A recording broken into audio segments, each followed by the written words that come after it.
São uma bênção as crianças, não são? Fala a verdade.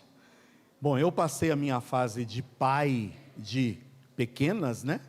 Minhas filhas já estão todas graúdas, criadas, graças a Deus. Mas eu ainda estou vivendo aí a minha fase agora de avô, né? Avô do Telzinho, 4 anos.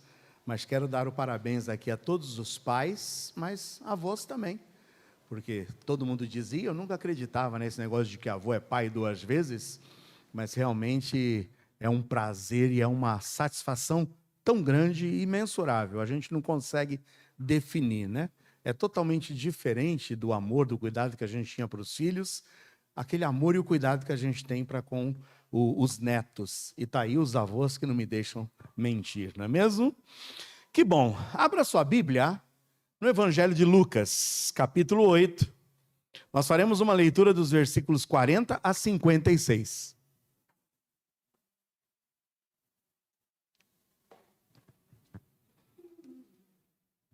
Evangelho de Lucas, capítulo de número 8. Leremos de 40 a 56. O tema da nossa mensagem hoje é um pai exemplar. Nós olharemos para a vida de um pai chamado Jairo, e eu quero aqui destacar 3 fatos sobre a vida de Jairo, que o colocam como um pai exemplar. E se é um pai exemplar, deve servir para nós que somos pais como um exemplo a ser seguido. Diz assim a palavra do Senhor no Evangelho de Lucas, capítulo 8, versículos 40 a 56. E aconteceu que quando voltou Jesus, a multidão o recebeu, porque todos o estavam esperando. E eis que chegou um homem de nome Jairo, que era príncipe da sinagoga, e prostrando-se aos pés de Jesus, rogava-lhe que entrasse em sua casa, porque tinha uma filha única, quase de 12 anos, que estava à morte. E indo ele, apertava-o a multidão. E uma mulher que tinha um fluxo de sangue havia 12 anos, e gastara com os médicos todos os seus haveres, e por nenhum pudera ser curada. Chegando por detrás dele, tocou na orla do seu vestido, e logo estancou o fluxo do seu sangue. E disse Jesus: quem é que me tocou? E negando todos, disse Pedro e os que estavam com ele: Mestre, a multidão te aperta e te oprime, e dizes: quem é que me tocou? E disse Jesus: alguém me tocou, porque bem conheci que de mim saiu virtude. Então, vendo a mulher que não podia ocultar-se, aproximou-se, tremendo e prostrando-se ante ele, declarou-lhe diante de todo o povo a causa, porque ele havia tocado e como logo sarara. E ele lhe disse: tem bom ânimo, filha, a tua fé te salvou, vai em paz. Estando ele ainda falando, chegou um dos príncipes da sinagoga, dizendo: a tua filha já está morta, não incomodes o mestre. Jesus, porém, ouvindo-o, respondeu-lhe dizendo: não temas, crê somente e será salva. E entrando em casa, a ninguém deixou entrar, senão a Pedro e a Tiago e a João, e ao pai e à mãe da menina. E todos choravam e a pranteavam. E ele disse: não choreis, não está morta, mas dorme. E riam-se dele, sabendo que estava morta. Mas ele, pondo-os todos fora, e pegando-lhe na mão, clamou, dizendo: levanta-te, menina. E o seu espírito voltou, e ela logo se levantou. E Jesus mandou que lhe dessem de comer. E seus pais ficaram maravilhados, e ele lhes mandou que a ninguém dissessem o que havia sucedido. Fecha seus olhos, vamos ter mais uma palavra de oração. Pai, nós te agradecemos pelo privilégio de podermos, com liberdade, abrir a tua palavra. E agora eu rogo que o Senhor, por seu Santo Espírito, nos instrua e que a palavra lida possa ser aplicada aos nossos corações e ela possa frutificar. Toca os corações de cada um dos pais aqui presentes. É a nossa oração em nome de Jesus. Amém. Hoje celebramos o Dia dos Pais. Sim, Dia dos Pais, mas infelizmente, eu digo mais uma vez, infelizmente, não com a mesma intensidade, aquela intensidade emotiva que nos remete ao Dia das Mães. Sabe por quê que a gente não vê tanta emoção no Dia dos Pais como a gente vê no Dia das Mães? Infelizmente, em virtude do mau exemplo de muitos pais, mau exemplo de muitos homens, que pela falta de sentimento, e muitas vezes pela frieza, e por irresponsabilidade e indiferença, tem feito com que muitos olhem para essa figura do pai com desdém. Infelizmente, infelizmente. Eu trago aqui alguns dados para vocês. Segundo a Agência Brasil, os cartórios brasileiros registraram no início deste ano de 2022, eu digo nos 4 primeiros meses do ano, de janeiro a abril desse ano de 2022, o maior número de recém-nascidos identificados somente com o nome da mãe. Não é incrível isso? Recorde nesse ano de 2022, nos 4 primeiros meses desse ano, o número de crianças recém-nascidas que só foram registradas com o nome da mãe. Para vocês terem uma ideia desse número, são 56.900 crianças, bebês que nasceram e que não tiveram o privilégio de ter o nome de um pai na sua certidão de nascimento. Esses dados não são somente números ou estatísticas, mas eles retratam pessoas que terão a educação, a criação e até o seu psicológico afetados pela ausência da figura paterna, em virtude do abandono dos seus pais. Mas não somente as crianças são afetadas. Essa estatística mostra que muitas mães também passam a ficar mais sobrecarregadas, tanto física como mentalmente. Pois essas mães solos, como são chamadas, acabam tendo que se responsabilizar pelo sustento financeiro, afetivo, educacional, além da carga mental para conduzir a vida delas próprias e a dos seus filhos. Não é à toa, meus amados irmãos, que a Igreja do Senhor Jesus Cristo defendeu e sempre defenderá o casamento entre o homem e uma mulher. Eu repito, a Igreja do Senhor Jesus Cristo sempre defendeu, defende e defenderá o casamento entre um homem e uma mulher como único formador de uma família genuinamente bíblica. Um homem unindo-se a uma mulher, um pai e uma mãe. Amém ou não? Essa é a vontade de Deus. Esse é o desejo de Deus. Família nasce da união entre um homem e uma mulher que assumem suas responsabilidades e que vão cumprir com os seus papéis dentro do seio do lar. Por isso eu quero hoje dizer aqui a todos os homens presentes, seja você casado, seja você solteiro, seja você jovem ou adulto, Deus nos criou, Deus nos formou e Deus nos estabeleceu com a possibilidade de sermos uma influência positiva e transformadora na vida dos nossos filhos. O Senhor nos formou, nos criou, para que nós sejamos influências transformadoras na vida de nossos filhos. E nunca é tarde, portanto, para nos transformarmos em homens que cumpram com o propósito de Deus. Para isso, hoje, olhando para esse texto lido em Lucas 8, nós olharemos para a vida de Jairo, que eu chamo de um pai exemplar. Em Lucas 8, 41 e 42, eu vou repetir a leitura. Acompanhe comigo os versículos 41 e 42. Eis que chegou um homem de nome Jairo. Quem era Jairo? A Bíblia o define como sendo um príncipe da sinagoga, ou um principal de uma sinagoga, ou um chefe de uma sinagoga. O que era uma sinagoga? Era um ajuntamento de homens judeus com o fim de estudar as Escrituras Sagradas. E esse homem chamado Jairo era o principal, era o chefe, era uma pessoa reconhecida, era uma pessoa de renome, era uma pessoa valorizada, era uma pessoa buscada para temas e assuntos relacionados às Escrituras. Era alguém que por onde quer que ele andasse, ele era reconhecido, ele era valorizado. Era uma pessoa de grande valor humano, social e religioso. Muito bem, este Jairo, príncipe da sinagoga, ele estava enfrentando uma dificuldade que fez com que ele fosse até Jesus, e que fosse até Jesus para pedir socorro a Jesus.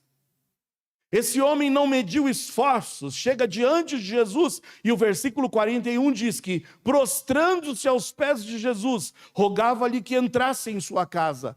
É como se ele estivesse pedindo, pelo amor de Deus, Jesus, me acompanhe até minha casa. Oh, Jesus, eu te suplico, entra na minha casa. Jesus, eu imploro, faça-se presente no meu lar.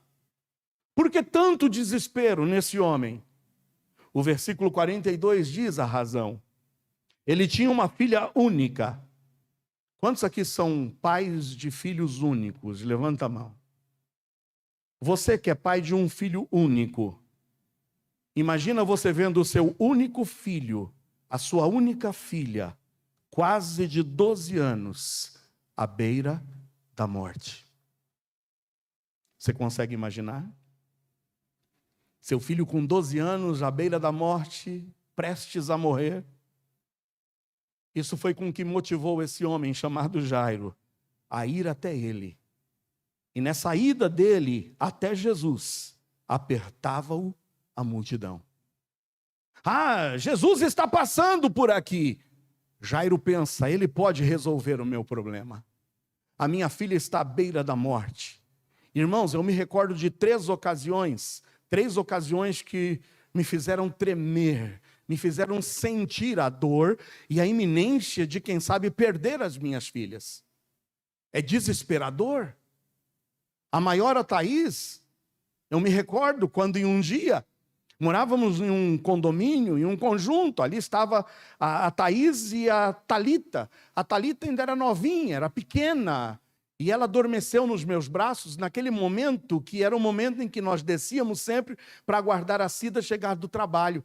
Então ficávamos ali, Thaís, eu e Thalita no colo, esperando Cida passar pela portaria para que nós subíssemos juntos. Era como que um ritual. E naquele dia Thalita adormeceu nos meus braços e eu falei para Thaís, Thaís, fica aqui um instantinho, eu só vou entrar e vou colocar a tua irmã no berço, tá? Mas não saia daqui. Eu entrei e saí, em poucos instantes eu procuro a Thaís e onde ela estava? Havia desaparecido. Vocês imaginam o desespero no meu coração, sem eu poder sair para procurá-la, porque a outra estava dormindo. E desesperado, esperando, perguntando entre os vizinhos, desesperado, vocês viram minha filha, vocês viram ela, vocês viram? Resumindo toda a história, Cida chega do trabalho, e como que eu vou prestar contas à minha esposa agora? Onde é que está minha filha? Eu não sei, eu deixei ela aqui. E você já sabe, ela ia dizer, como que você deixou ela aqui sozinho? Você é o irresponsável. Eu sei que, resumindo toda a história, eu saí percorrendo aquele condomínio desesperado, as lágrimas já vinham nos meus olhos, o coração palpitando, por mais que a gente confie em Deus, eu pensava no pior. Roubaram, levaram, sequestraram. E eu não tenho dinheiro para pagar resgate. Mas eu sei que encontramos ela, mas que inocência. Quando alguém disse, olha, eu vi ela entrando ali naquele apartamento. E quando eu fui, que eu toquei na campainha e o apartamento se abriu, vem ela com uma bonequinha no braço, falando, papai, olha a Barbie da minha amiguinha. Ufa! O coração que estava saindo pela boca voltou, né? Ufa! E começou a bater, mas com mais tranquilidade. Filha, por que fez isso? A inocência de uma criança que saiu para ver a bonequinha da amiga e que jamais imaginou que ia deixar o pai e a mãe numa situação dessa. Eu me recordo de Thalita, o caso dela já, se você não tem estômago para ouvir, tape os ouvidos. Mas eu me recordo que Thalita, já bebê também, pequena, aí ela se engasga com o leite. E eu vejo ela sem respiração. Eu vejo ela começando a roxear, e a mãe desesperada, e o pai desesperado. O que eu faço? Eu não pensei duas vezes. Eu fiz ali uma sucção boca a boca. Veio o leite coalhadinho, gostoso. Eu não sei, irmãos, o que me deu para fazer isso, mas foi o que me veio na mente. Em ver a minha filha desfalecendo, eu falei, ela está engasgada, eu não sei o que fazer, eu vou chupar, eu vou tirar. E eu tirei. E aí ela voltou a respirar. Eu falei, louvado e bendito seja o Senhor, que me deu, no momento, essa tranquilidade para fazer isso. E nossa filha retomou, voltou a respirar. Tainá, para completar a trilogia, eu fui levar Cida, que havia tido um problema no seu pé. Levamos ela ao hospital enquanto Tainá estava na escola. Ela sempre saía e nós a buscávamos. Eu sempre falava para ela, Tainá, espera o pai, não saia daqui. Fica no pátio esperando sempre o pai. E naquele dia, eu estou falando em tempo que a gente não tinha celular. Não tinha como entrar em contato. Mas eu sei que demorou para que o pé de Cida fosse engessado, radiografia, tudo isso, e retomamos, e eu correndo com o carro falando, a Tainá, coitada, já está lá esperando a gente, já faz 20 minutos que ela saiu e nós não chegamos. Trânsito, eu sei que chegamos na frente da escola, procuramos Tainá, cadê Tainá? Não encontramos. Entrei, falei com a diretora, você viu minha filha? Ela estava no pátio, vou para o pátio, procuro ali pelas serventes, vocês viram ela? Aí eu vi ela ali no orelhão. Aí eu fui no orelhão, ela tentando ligar para casa. Fui no orelhão, vocês viram minha filha aqui? Aí eu vi uma menininha, mas ela já saiu. Vocês já imaginam como que fica o nosso coração? Desesperado. Ah, já sei, ela está na casa da Vanessa. A Vanessa era uma amiguinha que ela sempre fazia um trabalho escolar. Aí eu fui na casa da Vanessa, a mãe da Vanessa falou, não, a Vanessa nem foi para a aula hoje. Eu falei, meu Deus do céu, onde? Saí percorrendo todas as casas. Eu estou falando de Tainá ali com 8 anos. Pequena. Eu falei, espera. Ela não esperou. E aí nós em desespero, Cida já chorando, eu tentando manter a calma. Eu falei, para onde nós vamos agora? Delegacia, o que nós vamos? Já tinha rodado tudo que vocês possam imaginar. Daqui a pouco eu estaciono o carro na frente de casa, eu já desesperado, já curvava minha cabeça, desfalecendo, desesperado, tentando acalmar a Cida, e eu mesmo entrando em pânico, quando eu olho, Tainá passa ali na avenida embaixo. Eu falei, é ela! Corri, filha! Ela, pai, vocês demoraram, eu vim embora para casa. Eu estava indo na casa do tio. Eu falei, mas você veio andando. Eu estou falando, irmãos, que era uma caminhada de mais ou menos uns 4 quilômetros. E ela já tinha memorizado o caminho. Ela falou, o pai e a mãe não vieram, eu vou andando embora para casa. E ela passou, saiu cumprimentando. Vários irmãos da igreja viram. Tainá, oi, tudo bem? Tá, tchau, estou indo para casa. Toda responsável, sabe? Mas resumindo, irmãos, que alegria de reencontrar. Por que eu estou falando isso? Porque quem é pai sabe o desespero de você ver, quem sabe, o seu filho se perdendo. Você consegue imaginar o desespero de Jairo? Você consegue mensurar? Eu consigo. Eu consigo em olhar para sua filha única, com quase 12 anos à beira da morte. Sabe o que fez de Jairo um homem exemplar, ao meu ver? Em primeiro lugar, Jairo não teve vergonha.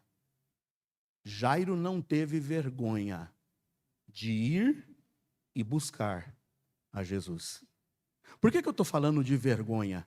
Porque nós homens, nós possuímos uma defesa interior de nunca reconhecermos que a gente precisa de ajuda ou dar o braço a torcer.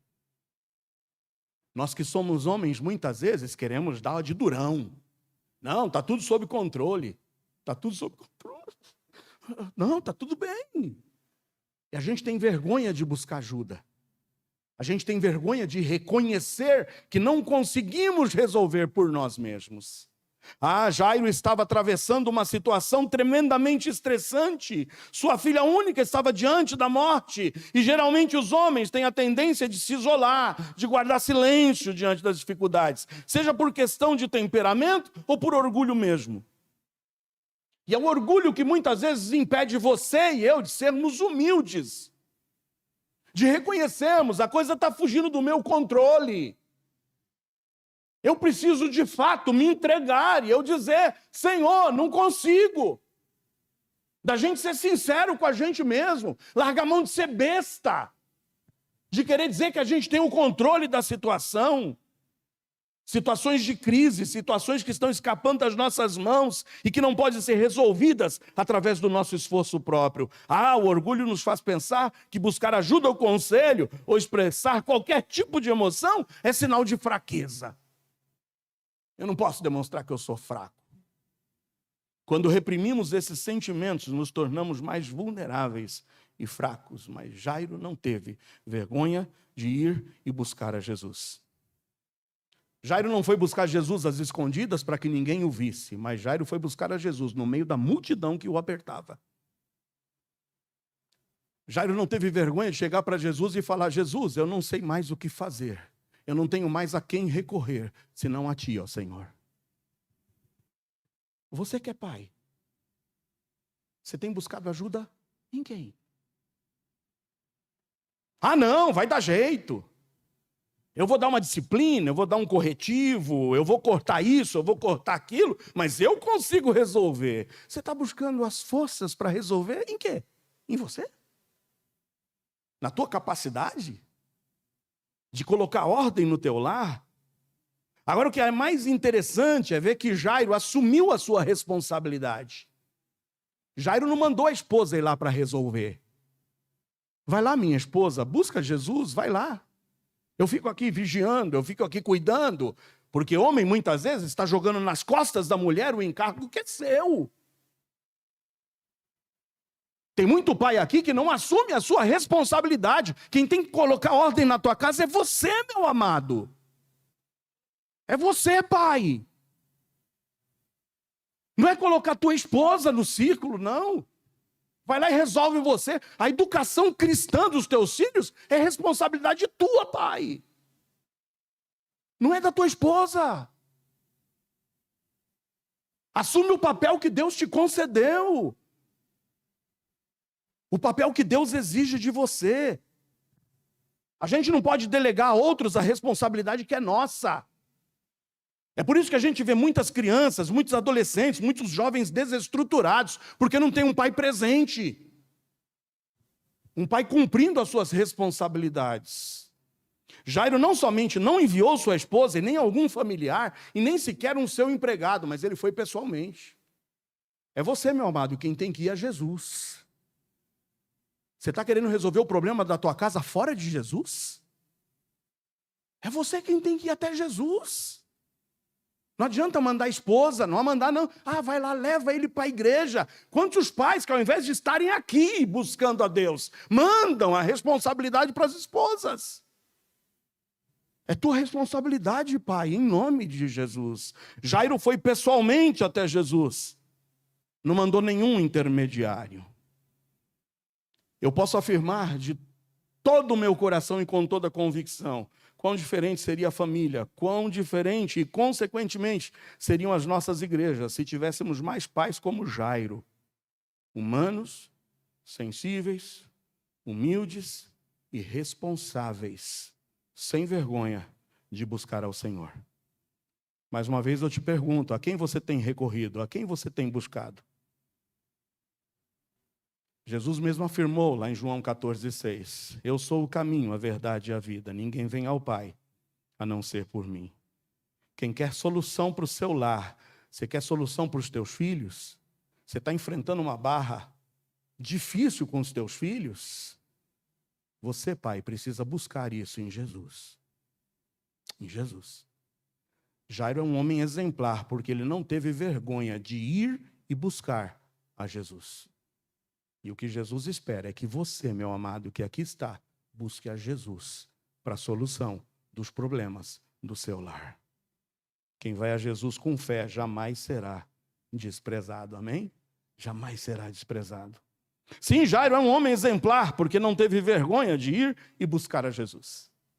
Mas em segundo lugar, Jairo é um pai exemplar, é um homem exemplar, porque não somente não teve vergonha de ir até Jesus e buscá-lo, mas Jairo também não teve medo de crer e confessar a Jesus. Às vezes a vergonha nos impede de dar um passo, mas depois o medo nos paralisa. Mas Jairo não teve medo de crer e confessar a Jesus. Veja mais uma vez o versículo 41. Eis que chegou um homem de nome Jairo, que era príncipe da sinagoga, e prostrando-se aos pés de Jesus. O que ele fez aos pés de Jesus? Prostrou-se. Você sabe o que significa isso para um homem valoroso como ele? Você sabe o que isso aqui podia custar para ele? Podia custar a sua posição. Ele estava diante de uma multidão, se prostrando diante de Jesus. Ou seja, não teve vergonha de ir e buscar a Jesus e não teve medo de não somente crer, mas confessar Jesus publicamente. O que ele fez aqui ao se prostrar diante de Jesus é confessar que ele cria que Jesus era o perfeito Filho de Deus que podia resolver os seus problemas. Ele estava reconhecendo publicamente que Jesus era o Messias, que Jesus era o perfeito Filho de Deus. Sabe o que isso podia custar para esse homem? Podia custar toda a sua carreira. Podia custar toda a sua posição. Jairo já havia vencido o primeiro obstáculo de reconhecer sua fraqueza, sua limitação e ir até Jesus. Mas agora ele teria que vencer um segundo obstáculo, a consequência ou o resultado do seu ato de ir até Jesus. Jairo era um principal da sinagoga, gente. Jairo era um príncipe, Jairo era um chefe da sinagoga. Isso significava religiosidade, respeito, alguém que era procurado para dar conselhos, alguém que era procurado para fazer orações, alguém que era procurado por ser um exemplo de fé. E de fé em todo o ritualismo judaico, em todos os preceitos judaicos. Mas sabe o que esse homem estava fazendo? Abrindo mão de tudo, para que publicamente fosse até Jesus, o buscasse, cresce nele, mas o confessasse diante dos homens. Abra sua Bíblia, guarda aí o texto de Lucas, mas vai comigo em João 12. Vamos ler os versículos 42 e 43? Vamos ver o que implicaria para Jairo ir até Jesus? Vamos ver o que implicaria para Jairo reconhecer publicamente e confessar a Jesus? Olha o que diz o evangelista João no capítulo 12, nos versículos 42 e 43. Apesar de tudo, até muitos dos principais, muitos de quem? Dos principais das sinagogas, muitos dos chefes das sinagogas, muitos dos príncipes das sinagogas, muitos dos Jairos daqueles dias, creram nele, mas não o confessavam. Por que eles chegavam ao ponto de crer, mas não confessar Jesus publicamente? Para não ser expulso da sinagoga. Por quê? Porque amavam mais a glória dos homens do que a glória de Deus. Você consegue perceber o que torna esse homem um homem notável, um homem exemplar? Porque pela luta para a sua família, pela luta em favor da sua filha, ele não somente não se envergonhou de ir e buscar a Jesus, como ele aqui não hesitou, não teve medo de crer em Jesus. Mas vocês se lembram quando pregamos aqui aquela mensagem de identidade cristã? Lembra o que fez daqueles homens de Antioquia serem chamados de cristãos pela primeira vez? Porque eles não somente creram, mas eles o quê? Se converteram ao Senhor. Tem muito pai que diz que crê em Jesus, que crê em Deus, mas tem vergonha, tem medo de confessá-lo diante dos homens, pela sua carreira, pelo seu rol de amigos, simplesmente pela vida que ele está acostumado a viver.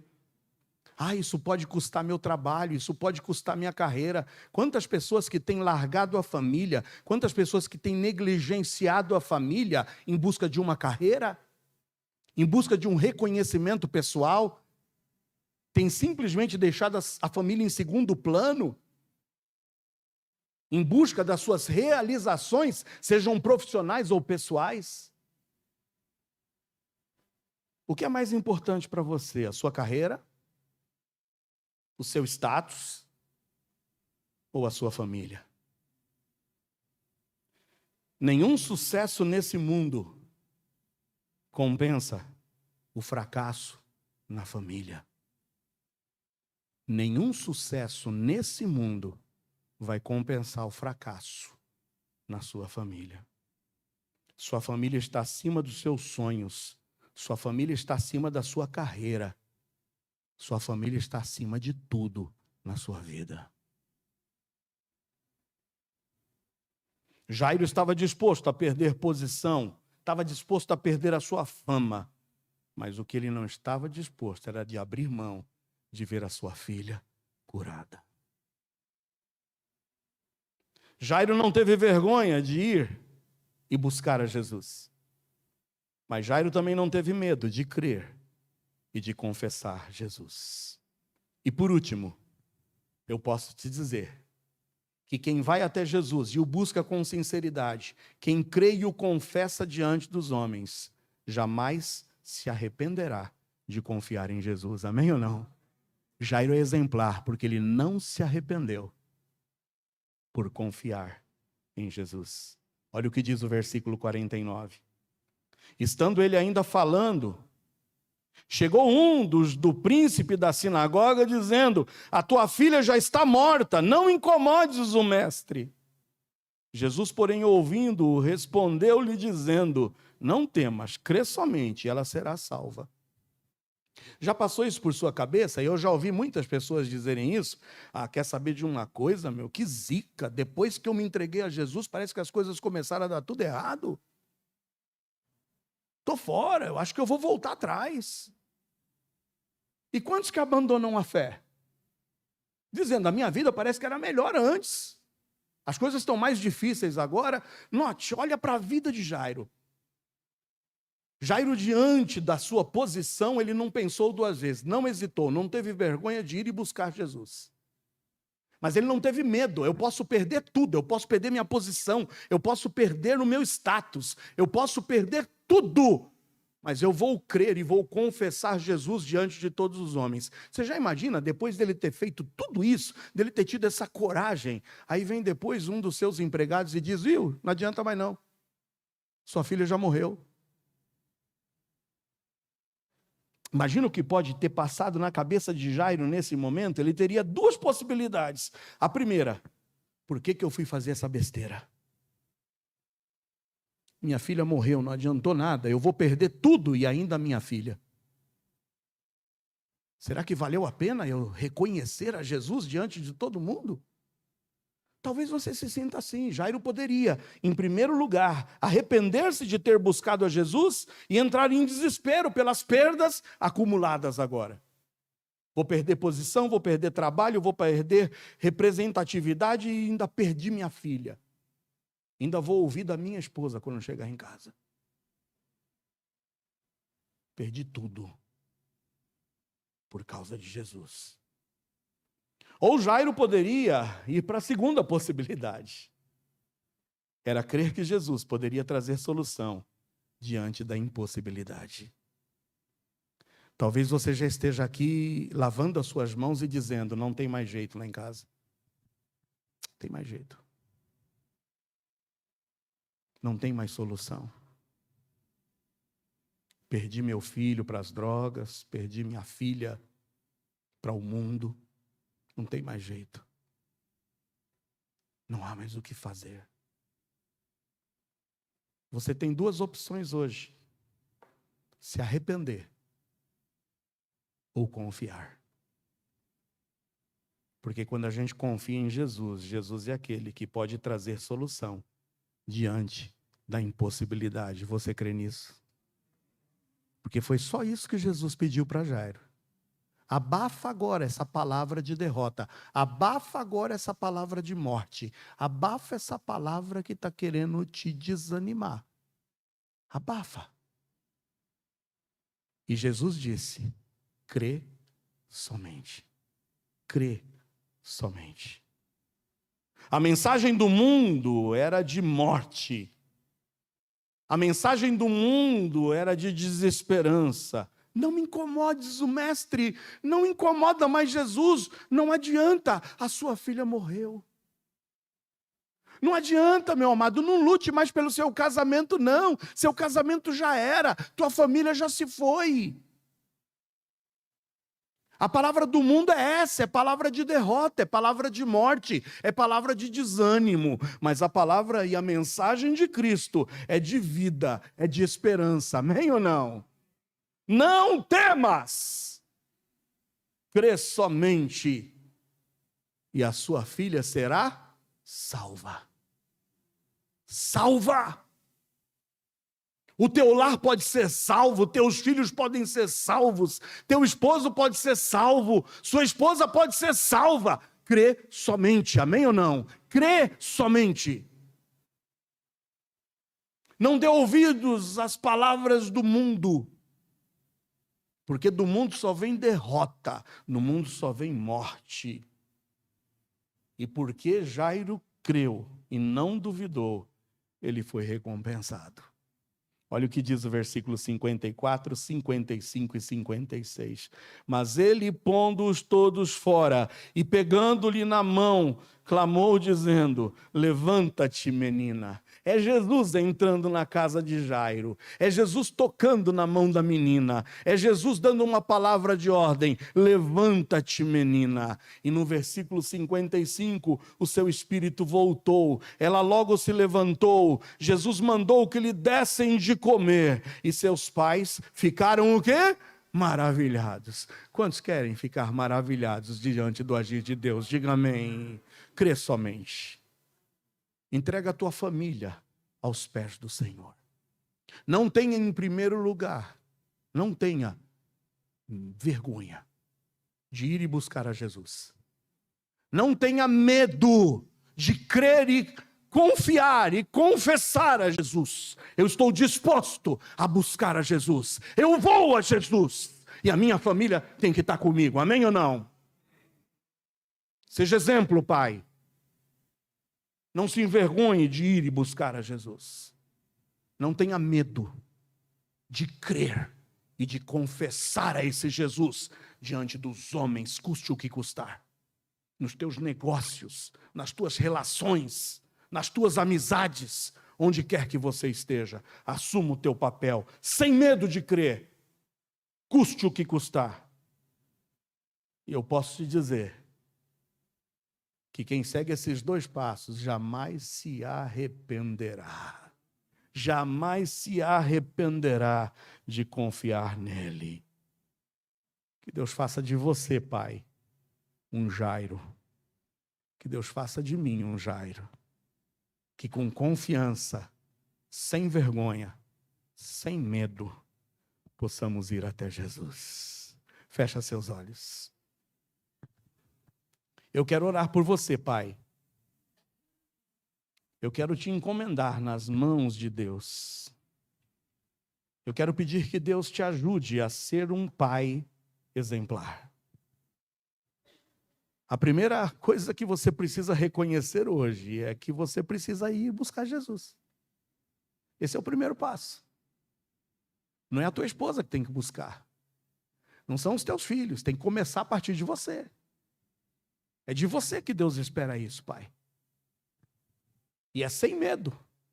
É sem medo de confessá-lo, é sem medo de ter que dar uma guinada na tua vida. Eu vinha torto até agora, mas a partir de agora as coisas vão mudar.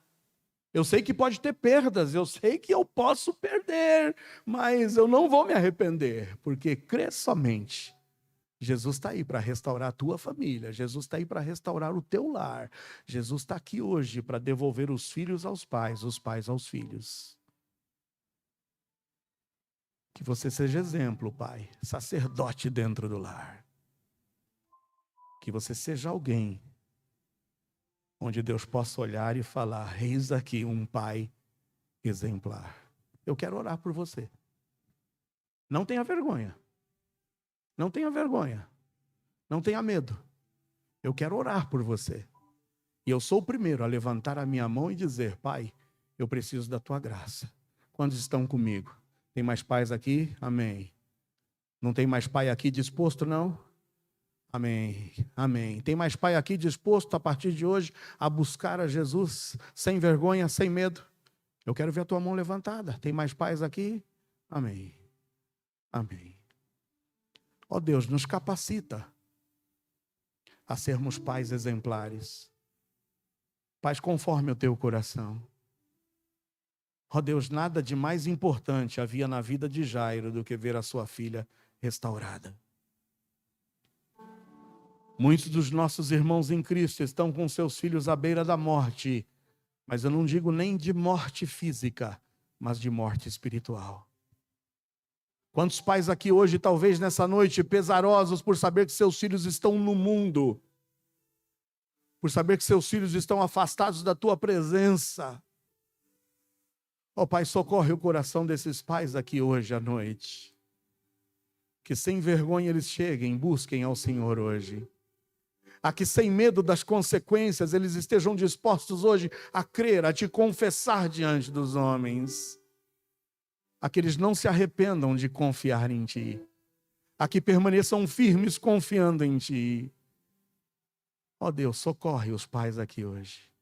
Restaura uma geração hoje de homens valorosos, homens que honrem o papel de homens, homens que honrem o papel de pais.